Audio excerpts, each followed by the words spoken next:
าน้ำมันขาขึ้นนะครับเพราะว่าที่ผ่านมาเนี่ยเราเห็นราคาน้ำมันตลาดโลกราคาต่ำสุดในช่วงประมาณปลายเดือนมกราถึงเดือนกุมภาพันธ์ที่ผ่านมานะครับก็ราคาน้ำมันอยู่ในช่วงขาขึ้นเนี่ยเก็บข้อมูลจากเรานับเป็นจำนวนวันครับอย่างช่วงเดือนมีนาจนถึงเดือนพฤษภาที่ผ่านมาเนี่ยทางสทพ.ได้กำหนดจดสถิติไว้ว่ามีจำนวนวันที่ราคาน้ำมันขึ้นราคาน้ำมันในตลาดโลกขึ้นเนี่ย30 วันนะครับราคาน้ำมันลง20 วันนะครับแล้วก็ในช่วงขาขึ้นหรือราคาขึ้นเนี่ยขึ้นเฉลี่ยประมาณ1 เหรียญต่อบาร์เรลโดยประมาณนะครับแต่ละครั้งนะครับประมาณ90 เซนต์ถึง1 เหรียญนะครับก็แปลว่าช่วงน้ำมันเด้งขึ้นเหรียญหนึ่งแต่เวลาลงเนี่ยลงต่ำกว่านะครับลงประมาณนั้น60 เซนต์70 เซนต์นะครับเพราะฉะนั้นจะทำให้ในช่วงเวลาประมาณ 2-3 เดือนผ่านมาก็จะเริ่มเห็นราคาน้ำมันค่อยๆไต่ตัวเพิ่มขึ้นนะครับก็เรียนเป็นสถิตินิดนึงราคาน้ำมันขายปลีกดีเซลประเทศไทยเคยต่ำสุดที่19 บาท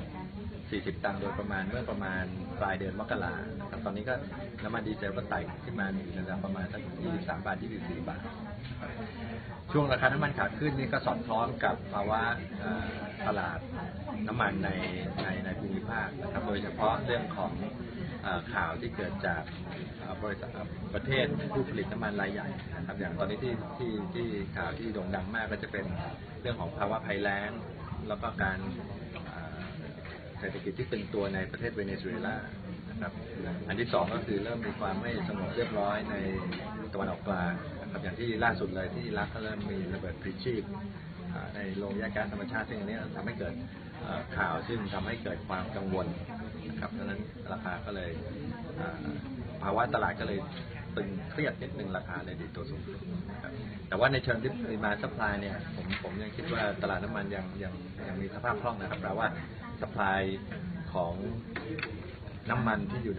ในตลาดโลกเนี่ยมีเพียงพอราคานับจากนี้ไปในเมืองไทยในประเทศไทยนะแล้วก็สทพ.กระทรวงพลังงานดูแลยังไงครับก็เบื้องต้นประมาณการว่าราคาน้ำมันน่าจะอยู่ในระดับทรงตัวประมาณนี้อาจจะมีขึ้นมีลงบ้างเล็กน้อยนะครับปัจจุบันเนี่ยราคาน้ำมันดิบดูไบที่สทพ.ใช้ในการประเมินเศรษฐกิจพลังงานของประเทศเนี่ยอยู่ในระดับประมาณ 45 เหรียญต่อบาร์เรล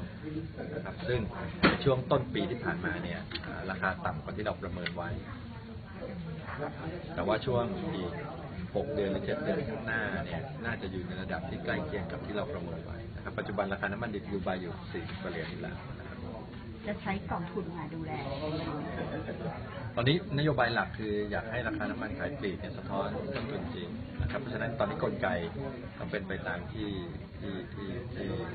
เป็นกลไกค้าเสรีอยู่แล้วต้องเป็นจุดไหนไหมคะถึงจะเป็นจุดที่อาจจะต้องเลือกวิธีเอากองทุนมาช่วยคือมีกำหนดเวลาหรืออะไรต้องแล้วผมว่าช่วงนี้ตอนนี้กองทุนมีสถานะพอเพียงนะครับแล้วก็สภาพคล่องสุทธิเนี่ยตอนนี้ไหลอ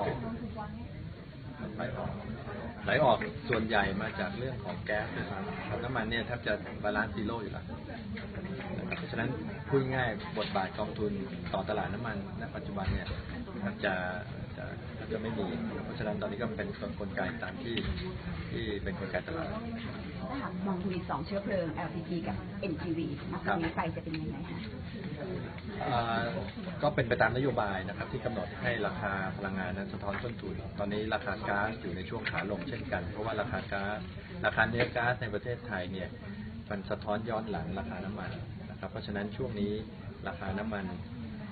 ราคาก๊าซโดยเฉพาะก๊าซ NGV เนี่ยอยู่ในช่วงขาลงนะครับอย่างเช่นเมื่อวานที่ปตท.ประกาศว่า NGV ลดลง73 สตางค์นะครับเราก็ประมาณการว่าจะอยู่อย่างเงี้ยไปอีกสัก6 เดือนแล้วก็อีก6 เดือนข้างหน้าก็น่าจะลดอีกเป็นต้นนะครับส่วน LPG เนี่ยเรามีส่วนผสมของแหล่งที่มาของ LPG 3 แหล่งนะครับคือโรงย่างในประเทศซึ่งเนื้อก๊าซอยู่ในช่วงขาลงแล้วก็เรื่องของนำเข้ากับโรงกลั่นซึ่งทั้ง2 ตัวผูกสูตรตามราคาตลาดโลกนะครับเพราะฉะนั้นเนื้อแก๊สส่วนใหญ่อยู่ในช่วงขาลงนะครับแต่ว่า